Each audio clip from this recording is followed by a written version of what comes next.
This is what makes fucking... That's why I love podcasting. There's no rhyme or reason to it. Especially if you don't make it a team. Like, if you were all about fucking religion or whatever you're about. People go, excuse me? This is just about fucking Egypt doing weird fucking things. Yeah. Well, thank you very much to both of you. I mean, Sean has been in the background scoffing stew. I like that. And we have the fantastic Fred Cooke. You're very kind, Tom. Yeah. Thanks very much. We were only we met, or we were on the same bill on Thursday night, and I had an epiphany about the fucking oddity of what we were doing. Yeah, I know. Yeah. You got it though. Yeah. It's such a luxury to be able to do comedy festivals and meet friends, comedians, and to be able to perform. It's really lovely. You know what I mean? Like obviously it's lovely to get paid as well. Yeah. And, what we were saying was, if you were in transition year, that year before you do your final exams in college, and you haven't decided what you wanted to do, you know, if you were looking, hanging out with comedians, I'm sure you'd quickly make a quick decision that you might, I could easily see it, just a kid going, I just want to do stand-up and tell jokes, this is where it's at, you know, this is the crack. That's what we feel. We feel we're lucky to be in that situation. It was bizarre, but sure, I mean, we were looking at it and like catching, like just the bizarreness of it. We weren't the most bizarrest lineup. No, not at all. Not at all. Yeah. A bunch of mad fuckers. Yeah. Actually, Jared Regan described it when I walked in. I was wearing like another hunting jacket or something. He's like, see, you're not out of fucking place here. Because there are only two environments where you wouldn't be. In a hunting environment and here.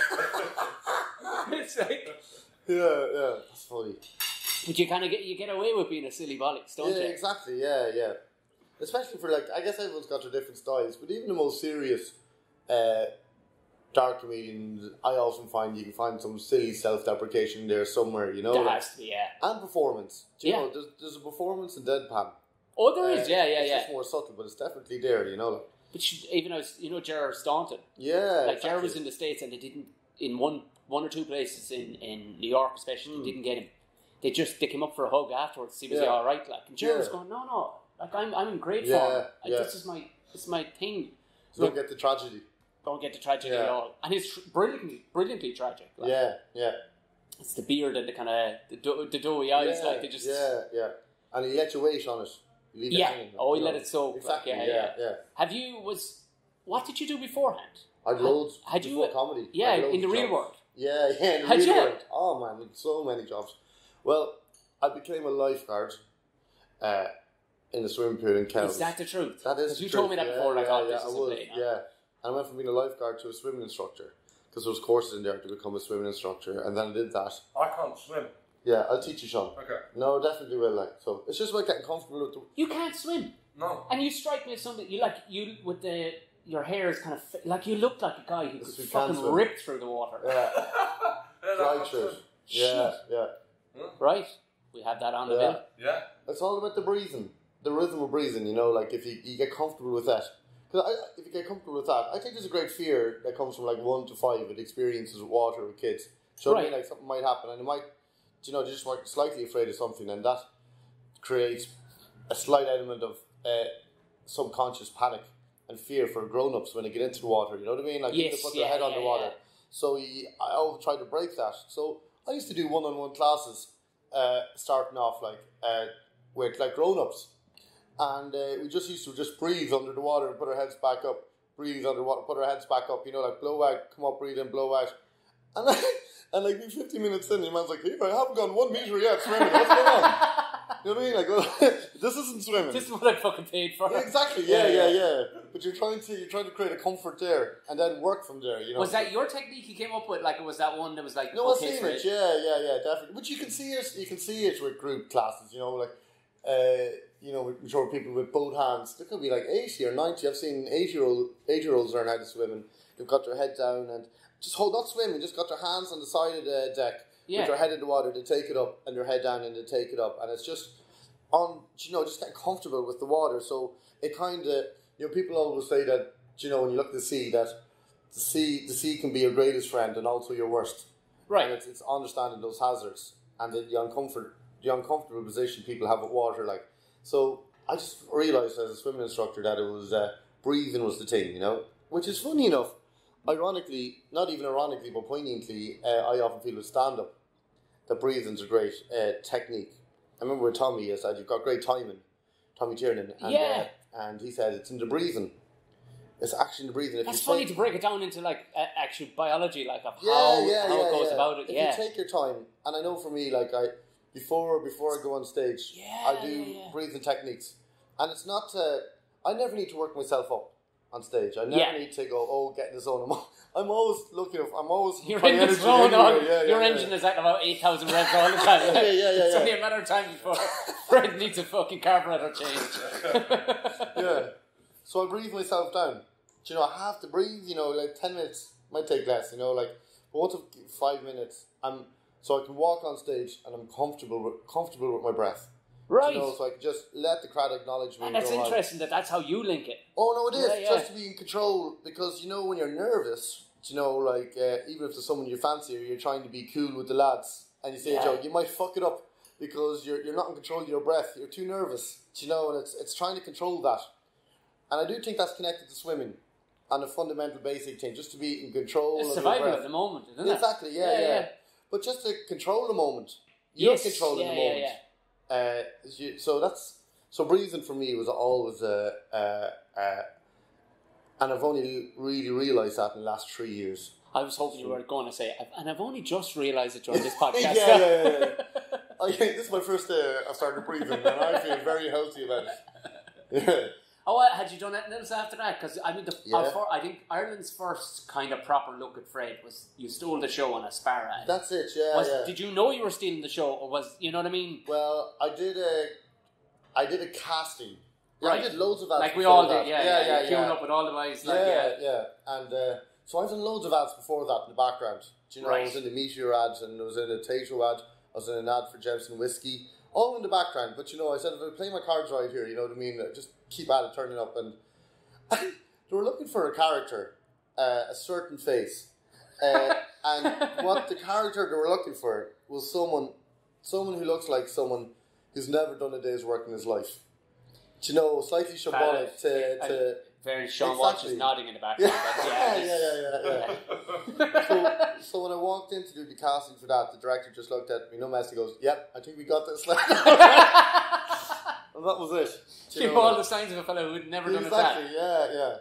So slightly shambolic, but and so that was but I did one ad. Do you remember the cornflake box? That's the one which is 9 years old, this year, and then. That was received quite well, just a nice ad. The nice thing about those ads, I often felt, like they weren't overdone and they weren't underdone, like they were just nice. Just leave it in the leave it for how funny it is, like. Yeah, exactly, and they weren't, I would have said yes to anything back then as far as that. So I could have been in almost, so I feel very lucky with those ads. I do. You actually, totally, Because, sometimes I look at some insurance ads or ads for Will, this whole emotional music and stuff, what I mean? All that kind of stuff, I could have been in one of those, so just feel lucky that I got those ones, and that they were generally fucking hell, they were good though. No, they were, but it's very little to do with me. I just turned up and did silly faces. Yeah, but whoever was editing quickly realised, we better hang it all around this fella's neck because there's no point. Do you know what I mean? Like, there's a couple of lads that have gotten the Axe ads, and I don't know his name, but he's instantly recognisable. Yeah, but he's funny. His facial expressions are funny exactly, anyway. Yeah. And it was were you full time at stand up at that stage? No, I wasn't.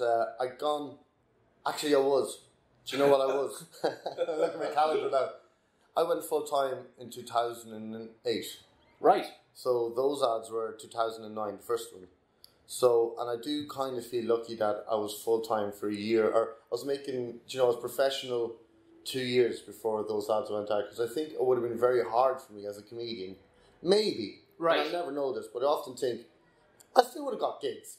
But the thing is that industry was giving me gigs because I was Fred Cooke. Yeah. I established myself. You know what I mean? It's a really good name you have too. You know what I mean? Cheers. No, it is. Fred Cooke is a great name.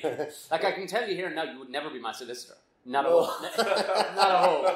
If I rocked into the office and you're like, "That's the crack I go, no, that's fine. You're not. I represent myself, but as my comedian. Yeah, I was thinking of going Freddie Cooke, but then I was like, like Freddie Starr, Tommy Cooper, Tommy Tiernan. Were you really? Yeah. 2 months ago. 2 months ago? Yeah, 2 months ago I was thinking of changing my name to Freddie Cooke. Are you joking? No, I swear to God. Why would you try and reinvent yourself now? No, I was just thinking about it. I didn't go in and change my name or anything like. So. When I started, I'd speak up because I'm do you know what? Would you scooch over this side, or Check the time. When I started, we'll keep an eye on it. Yeah. My name was going to be Ian Loft. Yeah. That was going to be my stage name. Why Ian Loft? Ian Loft. Because I started relatively young. I started at like 20, 21. And so at that age, you're still petrified of people from college and school coming to see you. Brighton's quite small. Yeah. So that was the fear, is like, would my name be on a poster and then people from school come in? Yeah. So I thought, I need a stage name. And Ian Holloway was my favourite ever manager at QPR.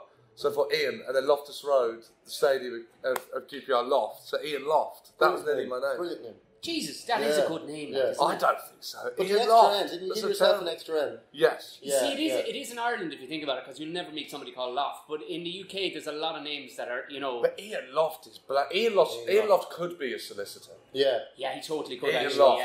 Yeah. That's what you want. Yeah. He's boring. Ian Loft. I often thought about, like, because people have asked me all the time, like, and is that your stage name? It's like, what? I wouldn't have. Shit, yeah. But when did you come up with the bear? That was not my doing at all. Yeah. It was my very first gig. And that had been a nickname for me years ago, because I was a rough fucking savage way before comedy. Yeah. Like you wouldn't have gotten on at all with me, but times changed. What do you mean? I was just a fucking lunatic. I was a fucking lunatic. You didn't know? I've known Tom 10 years now, I'd say. Yeah. So it's before that? Yeah. I was way rougher than I should have been. Fights. Full of Full of aggro, because, you see, the environment we were in at the time, right, and I was given far too much responsibility prior to comedy in the way of construction, right? And it fed into how I grew up. I grew up, like, in... Where the fuck is that coming from? I grew up in an environment of everybody had to be a hard bastard. Yeah. There was no fuck you and your emotions, any of that kind of stuff. It was everybody had to be a hard bastard. And just Tipperary. Yeah. There was no leave, like, on. Hold on. Is that coming? Is that in here? That music on the main street. Is it? Oh, it's the Hari Krishnas. It's not. It's the fucking Hari Krishnas. It is. Yeah. It is not. You're being heckled by Hari Krishna. Wow. We're all being heckled by Hari Krishna, and that was the thing. And I had a nickname because I came from the countryside of things, and I think I probably put on a bit of a front, even in front of all the other lads from the town and stuff. And the nickname it came, the Bear. And the very first night I did, because it was just as rough as a bear's arse. That's basically how it was. Everything was aggressive, abrasive, everything. Every fucking word. Like, you don't meet these kind of people typically, like, but they are out there. And my very first gig, as I was about to go on stage, one of the lads went, call him the Bear. And your man went, Tom, and people from the Evening Echo down in Cork were at the gig, weirdly, and they quoted me as that. And it only meant, I said, I'll stick it in there for humour. Yeah. The couple of first gigs. And people just took it. They just went, well, he's obviously Tom the Bear. Tom the Bear. Okay. That's great. That's a good one to get with, isn't it? Like, so that's your stage name, Tom? No, it's Tom O'Mahony. But everybody in comedy, for the first few times they saw my name on posters or on Facebook, they went, well, he's clearly Tom the Bear. He fits in with it. Yeah. Where it originally came from was when I was very young, and we were finding out where the meaning of your surnames came from. So O'Mahony originally goes back to the Irish word Anvacan, which means the bear. Okay. Which goes way back to the time when they used to actually have bears in Ireland, and our crowd killed them all off, basically. And that was where it originally stemmed from. And I hadn't managed. I hadn't heard it in ages. And then you brought me on stage the other night. Do people not still call you? I introduced you, Tom the Bear O'Mahony. All the lads in the north still do. The lads, because they just went, no, it fits your character. Like, no, if you knew where it came from, it's not. I was just headbanger. Because like that, when you get thrown into the construction world, back when the boom was going heavy, I was mid-20s, and you're given so much responsibility. You're like, well, here's €500 million worth of a job. Go out and run that fucking thing or I'll kill you. You're going grey in your 20s, and you're going, and you just, all you know is to be as aggressive as you can to men. All of them are older than you, and there's 400 of them. You know what I mean? You can't switch off. You go to the pub and you go, right, I'm going to drink 15 pints and I'm going to go have a scrap. Because you don't know how to, there's nothing in place.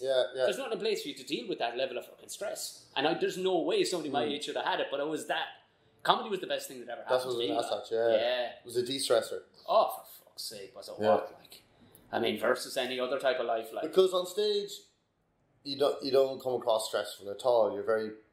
You've got great poise, and you're very relaxed.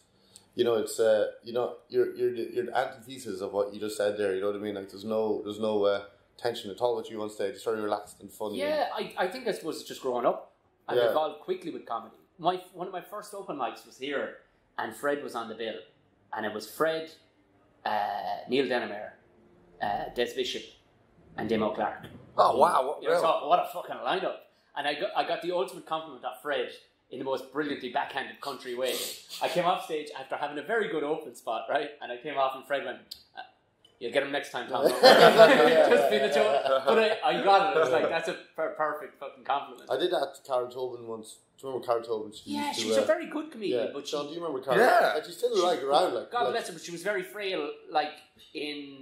She took it to heart too much. That's I think. the thing. Yeah. She came off and did a great gig, and I just went, "Oh, don't worry about it. I thought you did well." Like, jokingly, like with comedians, you know what I mean? She went, "What you mean? She got annoyed at me?" And I had to take a step back. Sorry, I didn't mean to say that. Oh, Jesus, right. And when did you started at 21? Was that out of college? It's like a college, and then a couple of years working at a pub. Right. And how did it? How did it manifest? You go, I'm going to give that a go. I kept putting my name down at open mic nights, bottling it because I was too scared. And then I'd go to Comedia, which is the club in Brighton. Yeah. Every Sunday, without fail. Even if a friend wouldn't go with me, I'd go on my own. You just if you do that for a few years, you start to become accustomed to what good stand-up is, or weaker stand-up or whatever. And then I think this is quite normal for people that really like comedy, live comedy, is you'd start to guess where the punchlines are going to be. Right. And then sometimes you guess a punchline and then they would do their punchline and you think, no, mine was better. I got it wrong, but if you'd said mine, that would have got a bigger laugh. And then I don't know who it was, and this is very common whenever I hear an interview of it, like a fellow comic that so often people get into it because they watched someone dreadful, and then went, I can do this. I don't think it was dreadful. I don't know who it was. I can't remember, but I watched someone. It must have been an open spot in the middle. Yeah. And I just went, right, I've just got to stop bottling it. And I went to put my name down and then ended the open mic night and replaced it with a course. I did a course. Did you? Yeah. And I thought that was a great idea because it would mean that I'd have to spend my mum's money. She would have to pay for the course.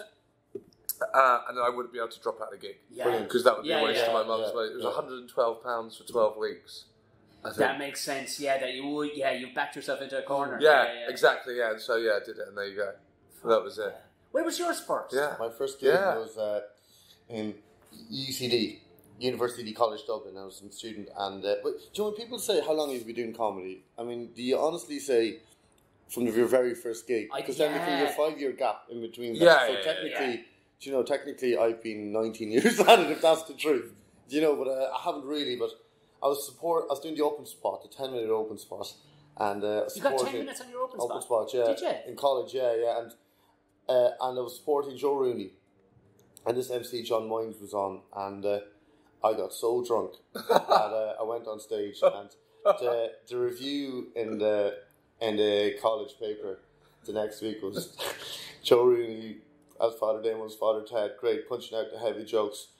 And as for the middle spot, he had great stage presence, even though no one understood one word he was saying. It was so, and there's that moment when June is an open spot with this great support, and I had loads of my town there. I didn't want them to even know, but people do come to see you. I did do of course. Yeah, like a practice. It might have been honestly, I'm not even joking. Looking back, I'd say there was at least 60 people from my hometown, came to the gig and scattered around, and there's a big cheer and support, and then into the 2 minutes into that, the silence does happen, you know what I mean? And it's are you cut out for this? And my friends were like, it's really quantum leap moment. It's oh boy, here we go. It wasn't. I didn't have the chops for it. When you started, did you have the guitar? No, I didn't. Oh. No, I had those. Do you remember these little electronic musical things, and I had these two sounds. So I went like this, and I had another one which went. These little, and it's the same sounds. Well, what I did was I got the I wanted all Mr. T quotes on. Yeah. So I just did this gun with this sound, and I put it up, and I sang "Boys and Girls" over to that. School's like a jungle, call the police, ding ding. This is the same octave jump, you know, and that but they appreciate that technical touch. Yeah. No, I got a clap for that. That was my saviour. Like if I didn't have that bit at the end, like it would have been just like. That's it now, and you can hear the sound of the mic come back into the mic stand. Oh, wow. Yeah. Did you invite people to your first gig?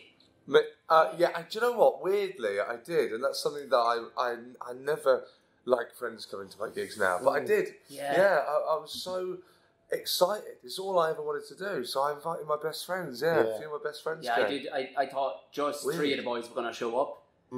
Bastards told everybody. And like that, like 50 people showed up. But mine wasn't even in a proper club. Where was it? I signed up drunkenly. Yeah. Even though I said, the lads, I said, come back in 5 weeks. I'd been tricked into it. But they signed me up because I got drunk and said, absolutely, I'd love to do this. And I ended up in a soccer club out in Passage West in Cork.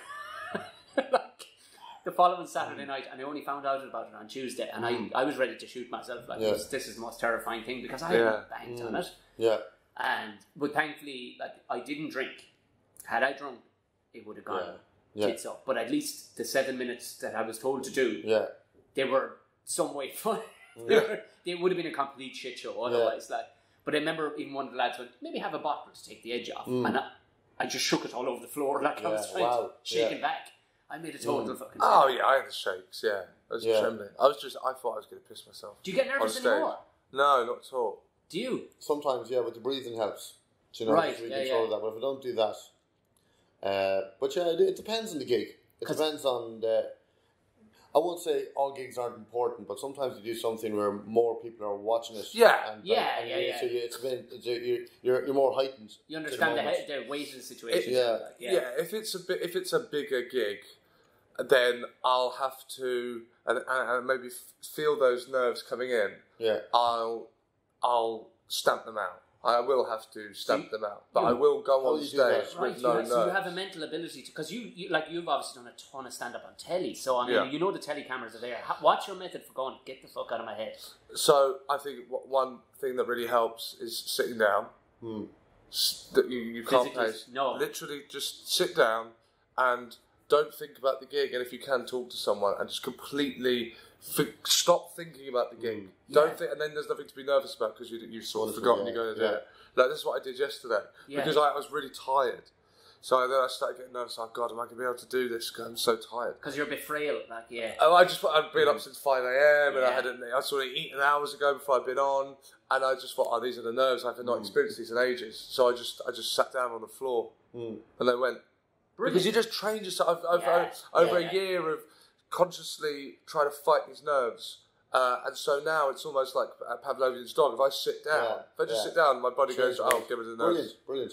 You know, but it takes. So that was like I told Fred this the other week after a gig. That was like over a year of training myself to completely get rid of those nerves because I just think they're crippling in every. You know, people say, "Oh, if you're not nervous, you're doing something wrong," and I just don't. I just absolutely don't agree with it.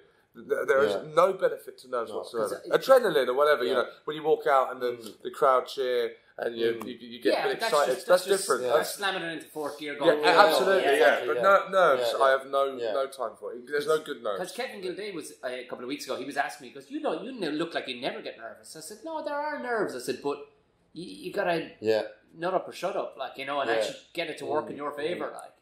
I used to be petrified. Oh yeah. Do you know what I used to do? I used to think the opposite of what I think now, which is I used to think that I couldn't do it without the nerves, right? And what I used to do, this is mad, I've only just remembered this, and I did this for years, is I would shut my eyes, I'd go into a little space in the green room, find a corner where no one could see me, shut my eyes and imagine the gig going terribly. Imagine dying on my arms. Oh Lord. To get even more and more and more nervous. Yeah.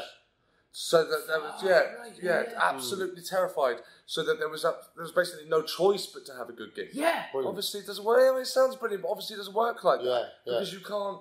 You can't control every gig. Well, when you're that new, especially. Yeah. So, you go out and have a crap gig, and then all those nerves that I'd built up, just, you'd be so But it just depressed compounds afterwards. then. If you do end up having a terrible gig, you're like, right. Yeah. So that's what, Exactly. Yeah. It was awful. Whereas if you go out there with no nerves, you come off, there's not much fall. Yeah. But I think stage time as well really helps. Just Well, it's like fighters or anything. Exactly, If you could take a long time off, you get rusty as hell. Yeah. You'll rust up in a fortnight. Yeah. From stand up, like. When you hear people saying you just need more confidence, I hate that. Like, you can't. That confidence, I think, comes through stage time. And when people see someone on stage and they go, "Oh, they just lack a bit of confidence," it's not that they lack confidence. They're just not comfortable in themselves at the moment. And for them to get to that stage is kind of, like, just relaxing into it and stuff. I remember Reginald D. Hunter saying to me, maybe 8 years ago, and it was a lovely bit of advice, but I was kind of annoyed at the time when he said it. He goes, "You just need to be yourself. Just relax and be yourself. Be your funny self." And I was looking at him going, "Well, that's okay for you to say, isn't it? You're Reginald D. Hunter. You're the coolest, funniest guy going. Like, I don't even know where I am. You know what I mean? But I know exactly what he meant now. You know what I mean? Like, to just be, you're manually making yourself unfazed, so you can just go out there and enjoy it." Well, that gets to a point too. Like, that's the thing. As you said, it was easy for him to say that. Like, but when you listen to what Sean is saying right there, he's racked up his 10,000 hours. So now you're in the groove, and it's up to you to fuck it up. Basically, after that, isn't it? Like, it's an interest, like, because like that. I mean, people thought and these are like, I remember one of the lads was even sitting with me on my first one, going, "The fuck are you doing this to us?" And both of us were fighters. Both of us were MMA fighters. Yeah, you were an MMA fighter. Yeah. Unbelievable, isn't it? Jesus. Fuck. But no, trust me, there's going in and punching something. But again, it's all about you're used to. I've been fighting from the age of 4. I started martial arts. How did you cope with the pain? It's honestly. Why are we talking about comedy when you did MMA? Pain, honestly, God, it is nothing close to how deep something mentally can hit you. Pain is on the surface, like and you can. The thing is, you walk around with a badge of pride. Then you're like, yeah, fuck it. It hurts like shit in my brain. I can't really fucking speak properly for a day. But there's a badge of honor in that. But it's honestly once you get used to it, it's just like your breathing technique. Once you actually physically get used to it, like you drop you or Sean into a pool right now. Both of you are both able-bodied men. You could definitely swim if you. But you just have the capability, and it's just the same as taking a punch. Technique, It's just taking a punch. I should have brought, when I was doing one-to-one classes with grown adults learning how to swim, I should have brought them into the cage for an MMA fight. Listen, take the punch on the surface, all about technique. Yeah, I'm ready to do length now. But I've had fighters on this, like, and you've never met more gentle souls.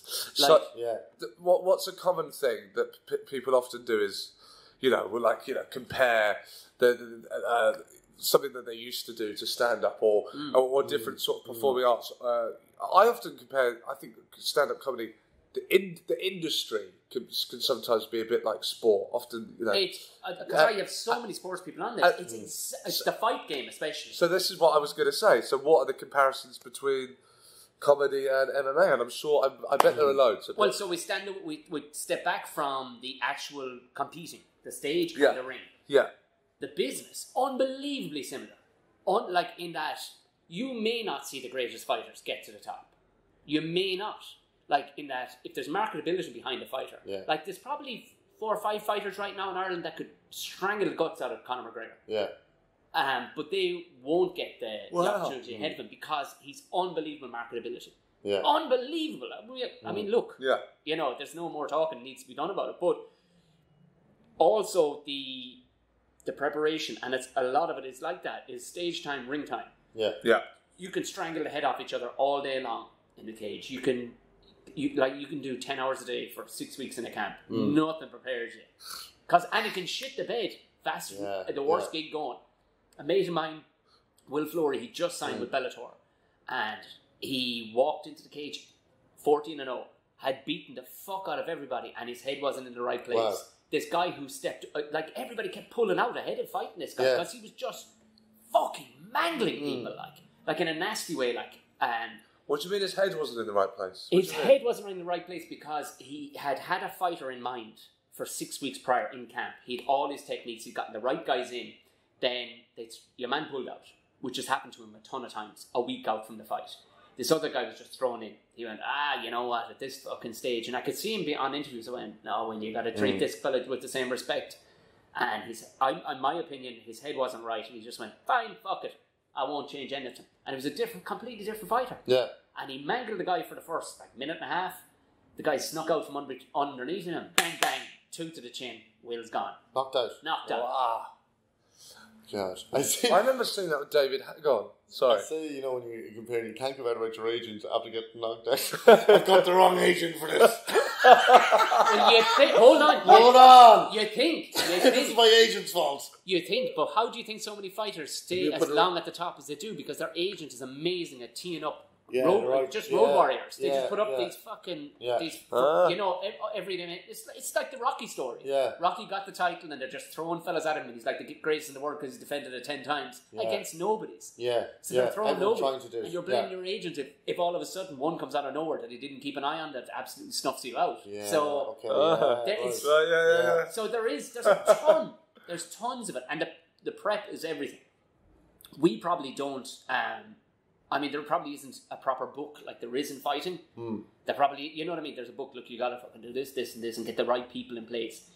You know what I mean? In comedy, they probably, you know, there isn't a fucking punchline coach and a fucking setup coach and entering the stage coach.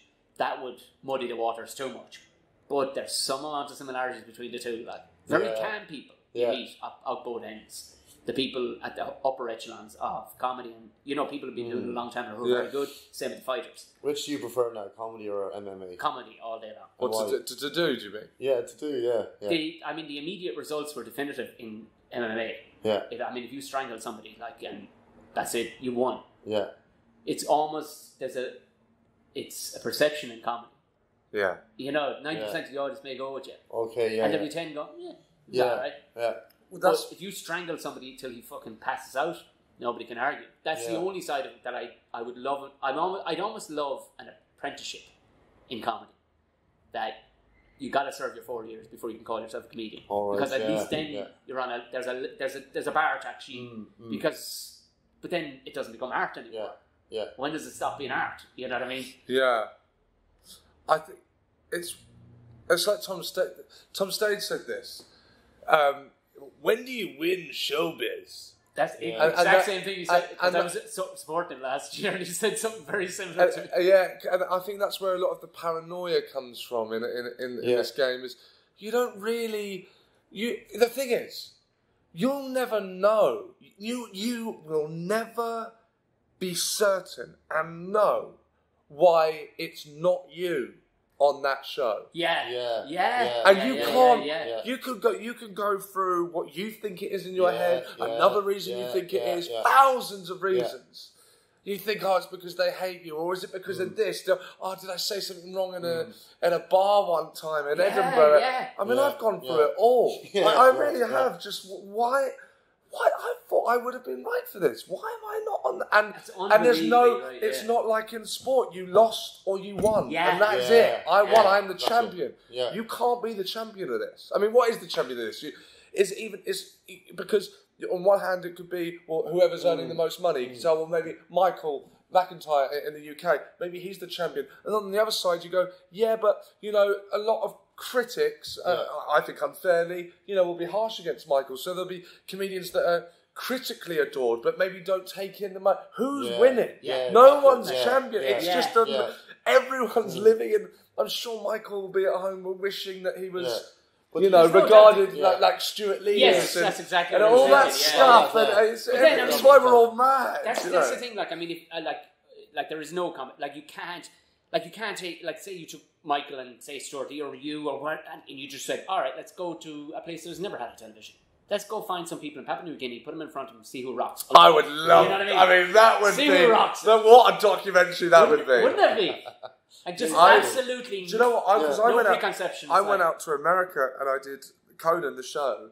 You did? Yeah. And I did. It was a short spot and I did it and it was great and it went nicely and all that stuff. But I was very conscious of that. I loved that there was no backlog of me. There was no preconception of me. Brilliant. There was nothing to compare me, to, and I loved that. Clean slate out there. it was so nice. There was, because I get very paranoid, you know, doing television early and stuff. I've dealt with it now. Years ago, it would torment me and murder me. I'd go on stage. What, you're thinking about what other people I'd go on stage and I'd think, there are people in this room that hate me. But not my own tour. I would say I'd done like a couple of mock weeks or something. Yeah.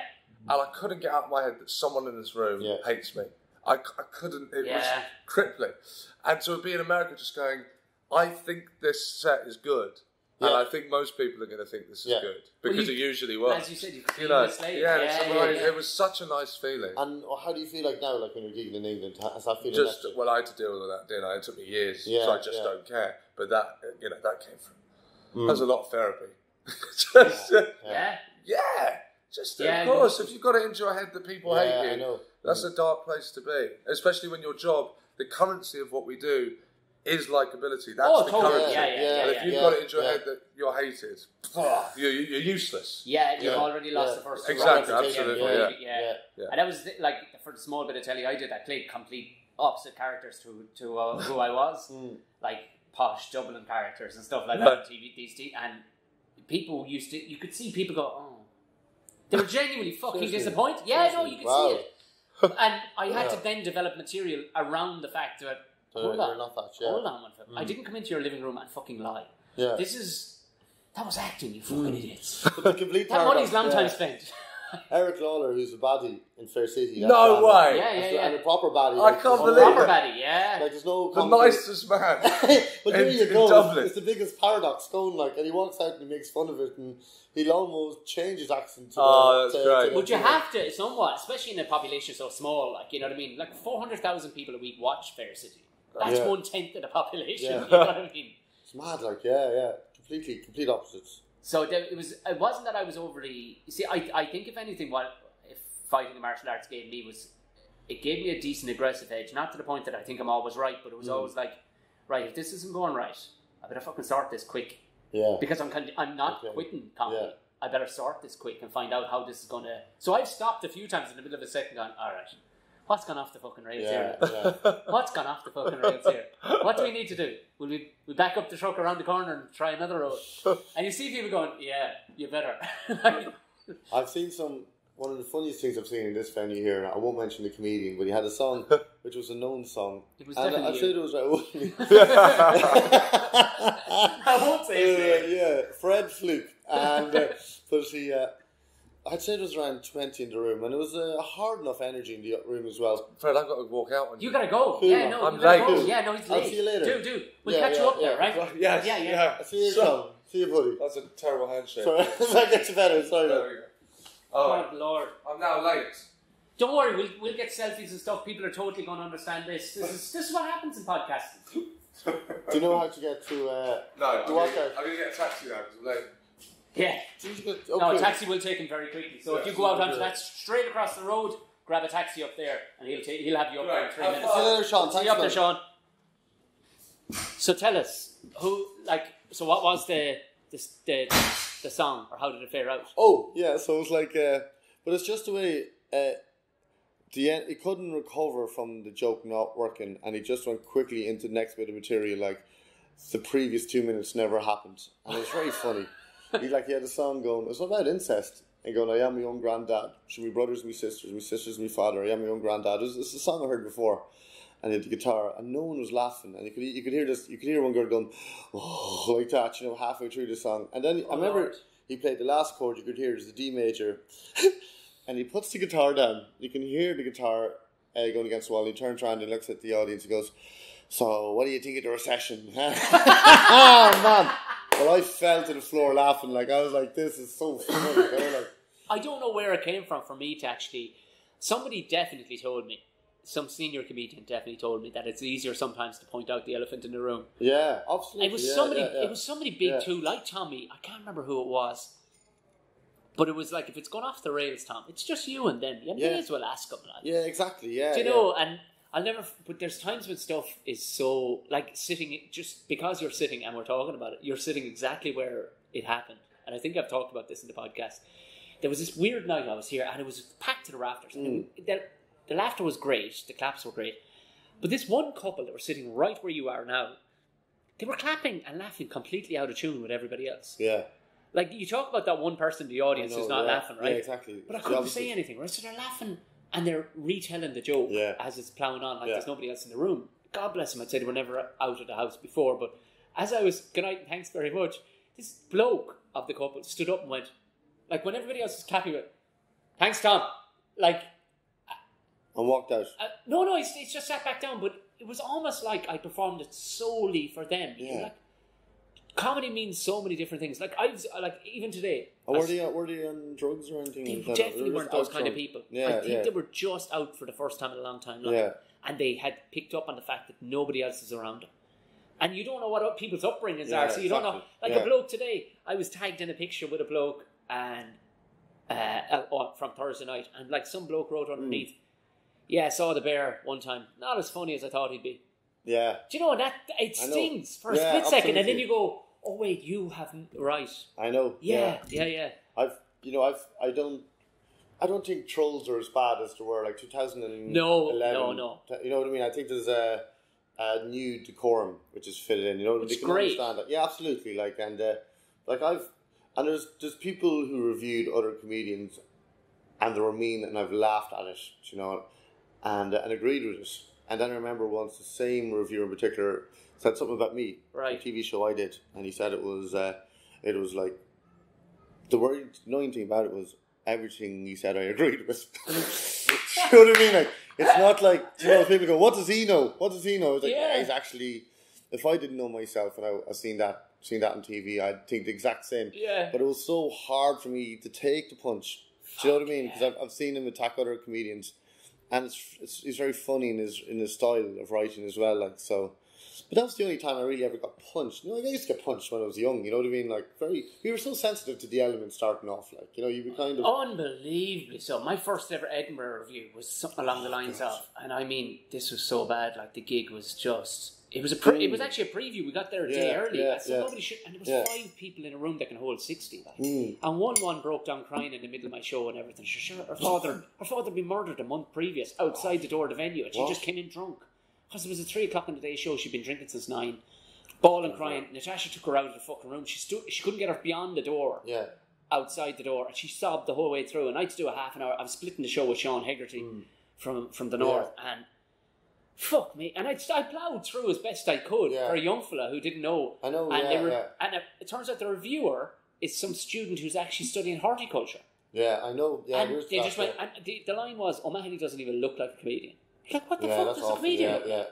But that's, you know what I mean? That shit stung. I know, he's all Irish, like the whole kind of said my accent was Paddy Wackery, you know what I mean? Like, I was making fun of it. You don't have another one? I don't, that's the thing. So you have to, from the outside looking in, and like there's different kinds of Irish. It's very successful, and I'm not even comparing myself, like, it's not out of envy, but there's so many dialects of the Irish language. There's the Dublin Irish, you know, there's the Donegal Irish, and maybe to critics abroad, I've got the Irish Paddy Wackery Irish, because you only know the Dublin one or something like that, you know. So it's so you know, you can't take, and you do realise that as well. Like, as you said, the reviewer was studying horticulture and something like that. So, and you know what, they're entitled to their opinion as well. It's important. I suppose the thing is, Dave got a gig to pull off as well. They got to be entertained and justify their paycheck. You know what I mean?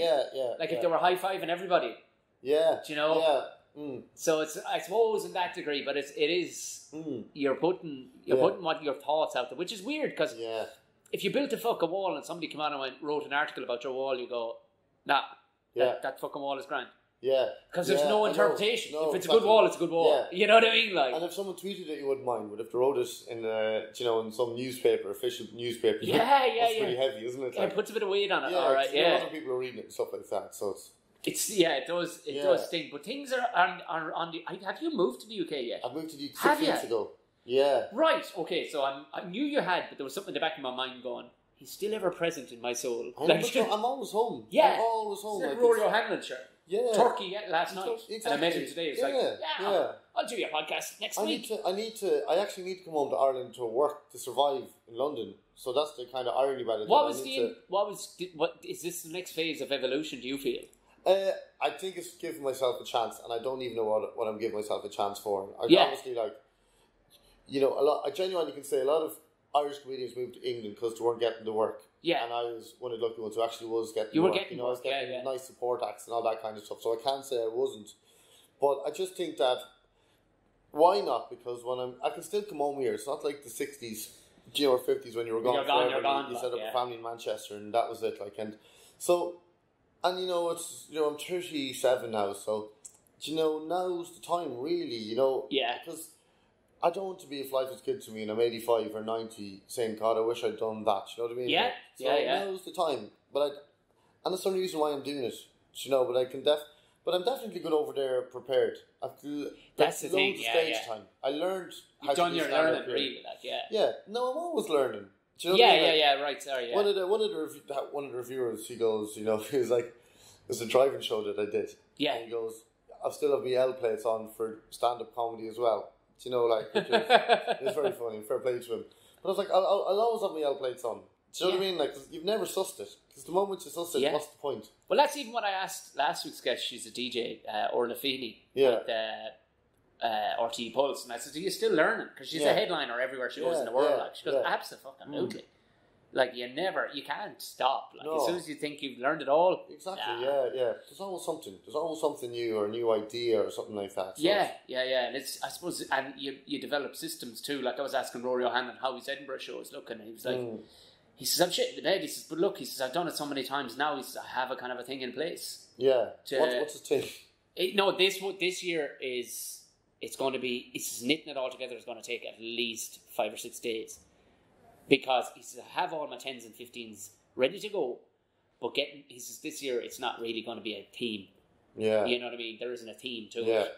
It's going to be just Rory throwing out the jokes. Like. So, and he would turn over a lot because he's not a one-liner, but he gets close to it in time. Like most of his jokes are done inside a minute, like, you know what I mean? So there's a lot of fucking stuff there, like, you know. That was tricky. I was on Thursday night.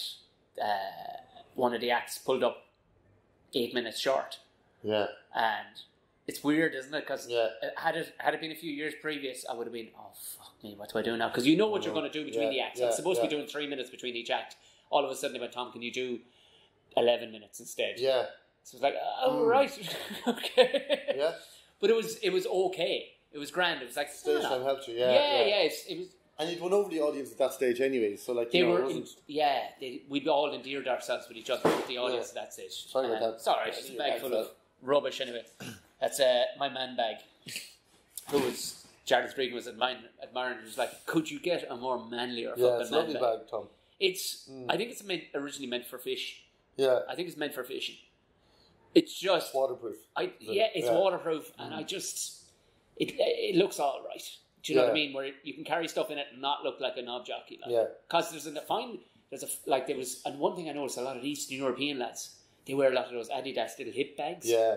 I could never bring... And a lot of young lads around Dublin, I've noticed, are wearing them. Yeah. No, there's very little space to put anything in it, isn't there? Like, well, like, I mean... For how long, Fred, did we go around with just our pockets? Yeah, I know. In your coat or your whatever. I only need a bit more space. Yeah. But I definitely don't need... If I'm going to have more space, I may as well have a fucking a proper bag. Yeah. Do you know what I mean? When was the choice to go with the guitar? Because that in itself, I'm always in admiration of a comedian that'll bring a fucking guitar around. I know, yeah. It's some pain in the stones. At least you're tall. That's do you know what I mean? Yeah, you're tall. You can... Like with me, the guitar would pass me out, and I'd be. Do you remember Mad Max 2, where your man haven't seen it? Okay, go on anyway. There's no explaining this. It's like this. The head guy out of this weird gang, he wears like a skull on top of a stick just over his head, and it's. But it would hit off everything. Like, at least your head will meet most things that you're about to. I know, yeah. You know. I started with the guitar. Did you? And then I got a bit snobbery about it. People were talking into my ear going, you know, it's a prop. You know, guitar's a prop. And I believed him. I believed him. And I was doing really well at stand-up at the start. And then I kind of went a bit shit because I got rid of the guitar. Because that was my thing, you know what I mean? Like, just having it there. To be fair to you, you don't you use it almost as a part of your voice in a way, because there's some comedians who go, right, well, here's the next one. Yeah. And they're almost, well, are you a musician or...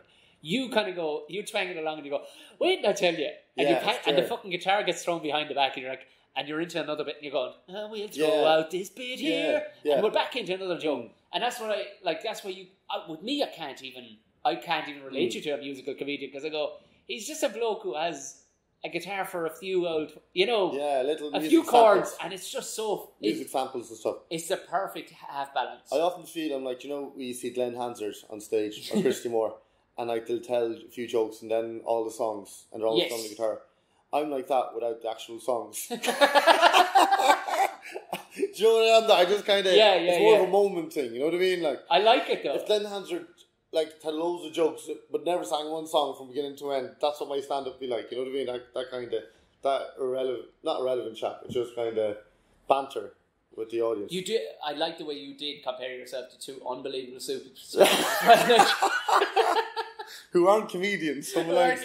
Although Christy has his moments. In fairness, Jesus, he does. Now he's still knocking out the same jokes like 20 years later. But look at if you can get mileage off him.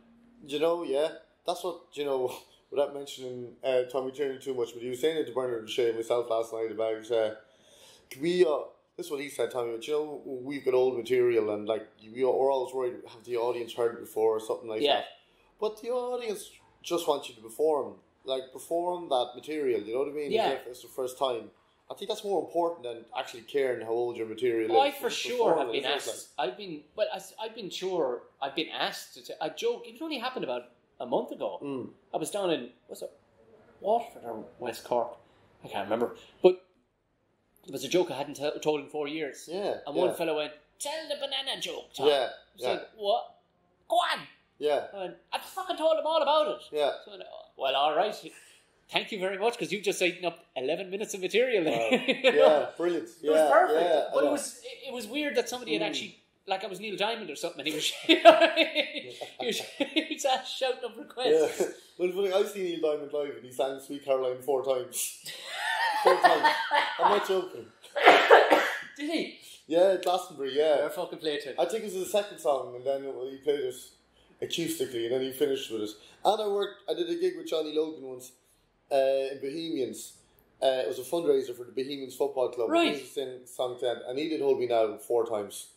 He did it was around the time of the McDonald's advert, Hold Me Now had that thing. My so God. He did that version of it, like a hip hop version, and then he did an acoustic version of it. And then he did it 3 times. Then he just sung it for like the actual version of it itself. Like, do you know what? There's a thing though. But he's giving the people what they want. It's true, but at the same time, deep down your soul, like in 20 years' time, people will turn around to Fred and go, sing us the Facebook one there, Fred. Yeah. You'd hate to be hanging your hat on that too. Like if you went, all right, for old time's sake. But like around that time, I remember I was in Bruxelles. I don't know if I would. Genuinely would. I'd be happy just to perform it, and if that's what the crowd. Yeah, no, that's what I mean. But at the same time, you wouldn't be going, please ask. In your head is what I'm saying. You wouldn't go, please ask for a Facebook song. Yeah. Do you know, and there's times when you there's a bit of sadness in that when you kind of see somebody going, oh, right, because that was an absolute smasher, fair enough. Yeah. And I suppose that's the difference, the luxury we have in comedy over music. Yeah. That they do have, yes, they can rock up and they can sing the same songs for 40 years in a row. Yeah. Whereas with us, we can go, nah. Yeah. Nah. I got a new thing in my head here. Now, trust me, it's just as good. It's just as good because it's just words. Yeah, it's brilliant, isn't it? Like, and it's some comedians will make fun of their old jokes in a new way. Do you know, like Peter Kay with garlic bread? He brought that joke back. Yeah, I've seen other comedians do that as well. Like they made fun of what they were known for, with new jokes on top of it. Is there a laziness in that? Do you think? No, I don't think so. I think there can be. Or is that like what I was talking about, where you're going, we're all in this together, lads. 100%. You know what I mean? Like, which I love. Like, you kind of give the audience what they want. Yeah. Do you know what I mean? Like, I know what you're thinking. And this is what. This is why you come to see me. Yeah. Well, this is why that joke is actually really funny in the first place. So you're giving them a bit extra than why they're there in the first place. But that was it. Like on Thursday night, it was myself, yourself, Catherine Lynch, and Farmer Michael and Kathleen. I mean, diverse. Hence why I wore the jacket. Yeah. Now their characters are all very very diverse, but there's no doubt how culty we were. Like, unbelievable, yeah. Even though Catherine did her Dublin character. Yeah, I thought she was going to do the Traveller for some reason. Yeah, me too. But I mean, it worked out fine. She'd bang on 20 minutes, so I was happy with time. Like, it was a great lineup. you know, that's the thing with festivals. It's a good thing, nice thing for the audience. But you know, it's a pity we all couldn't have done 20 minutes extra on top of it. But that's the way it is. You know Stop. what I mean, that's the thing when it was going well that night too. Like it seemed to the anchor seemed to come up very quickly. It was like, you get that light very quickly. Yeah, the show was over very quickly. Like but pity. You can only be thankful for it. Yeah, exactly. Yeah. And also, actually, I must check 1 or 2 dates with you actually because I just got a text about a gig down the country. Just popped into my head just there. Well, that's the first time I met you. It's that gig we did down in Ballyrag. No, it wasn't Ballyraggard, was it? Wasn't it? Where did we meet first? Me, you, and Paul Marsh. No, I'd met you before, but the first time I gigged with you was down in Tipperary. In Paul's hometown, which is Jesus Christ, it's only up the road from me. Ballyhaggard or something. No, it's not a Bally. It's not a Bally. He's from Ardfinnan. Ardfinnan, yeah, well done, yeah. That was a great pub, wasn't it? Yeah, mighty. And that night, do you remember it was I was on stage. Yourself and Ger something or other were late coming to the gig, weren't you? Yeah. And Ger had a piece of rope as a belt on his That was the first time I've had to kind of improvise and go, okay, so the set amount of time I have, and they were like, Tom, the lads aren't here yet, and they won't be here for another 15 minutes, which is a fucking lifetime to an MC, but... So Paul wasn't on that night, it was I think he did it. You, me... Yeah, Paul had been on and dusted. Yeah, the next thing went, Fred isn't back yet. And the break had been done and I was back on. Yeah. But it was... I remember thinking, fuck, what do I do here? Oh, right. I better start. Yeah. Material that was kind of half written. I better... Yeah. But that was a cracking gig. There was an old guy in the audience that night in the back of the couch, and his daughter came up to me. I'd say the daughter was around 50, and she says to me, this is what she says. She goes, my father can't hear one single thing, but he just laughed at your facial expressions for the whole show. That's what she says. I'm delighted. That's something I said to Tommy Tiernan. I was opening for him one night in Cork, and we were sitting backstage, and I'd never met the man. Yeah. And I says, look, I won't bother you. I said, if you're going over here. I said, no. He said, I'm in good old form. I think the show should be in good shape. He's down there. We were chatting away. He's asking me my story, and we were telling him. And I said, Fred, typically, he says, he loved you, right? And I said, do you know what? I said, Fred, you could not design a custom-built stand-up comedian better. He's the right height, he has the right spatial awareness, and he has the right look. I said, if I was designing one in the morning, it would be Fred. Yeah. And that's when I said to Tommy, I said, he would never be if I walked in and Fred was my accountant, no, it's not happening. Because you'd come in and go, well, lads, do you know, you're too happy about the moment. And I was like, but if you walk in and there's Fred Cooke going, man, into fuck, we're going having a comedy gig, you go, yes, absolutely we are. Absolutely. And whatever else you're selling, Fred, I want it. Yeah. Because I think he called it the spirit of the clown. But you do have it in you. And was there any performers in your family like? Definitely not on stage, but in rooms. Yeah, my grandaunt was a phenomenally brilliant piano player, and even when she was blind, she could still play the piano. Go away. Yeah, amazing. And so like I sang in the choir. And Mom's not a performer, but she's a great social energy. You know what I mean? Like for chatting and stuff. And you know, to me, my brother, he can't sing really or play any instruments, but he loves football. You know, we're complete opposites, really. Yeah. And but I think as far as professional performers, people making a living, like I think I might be the first. Right. So yeah. So like, but you probably have that as well. Same. So rural Ireland. Character performers. Yeah. I know the rural people and all the rest of it. Yeah. I think. There's John Francis. How are you keeping? We're having a bit of it. One of the resident barmen here. Do you know what? We're pretty much on the hour mark as it is, Fred. Would we wrap up? Tom, here, absolute pleasure. Thank you very much for doing it. Thanks for popping in. Pleasure. So people can follow you and find you and all the rest of it? Absolutely, yeah. And I'm doing a tour with Bernard Casey in Ireland in October. Bernard, brilliant comedian. November, yeah. So I'm really looking forward to that. And Edinburgh for the month of August. Where are you going to be in Edinburgh? The Gilded Balloon. Brilliant. 8:15. Smashing so I'm really excited. And I haven't done Edinburgh in 5 years. So you know what I mean? It's kind of... So I'm looking forward to getting back. Class. Yeah. Well, so thank you so much, Tom. As the doors open, thank you very much, Fred Cooke. Cheers.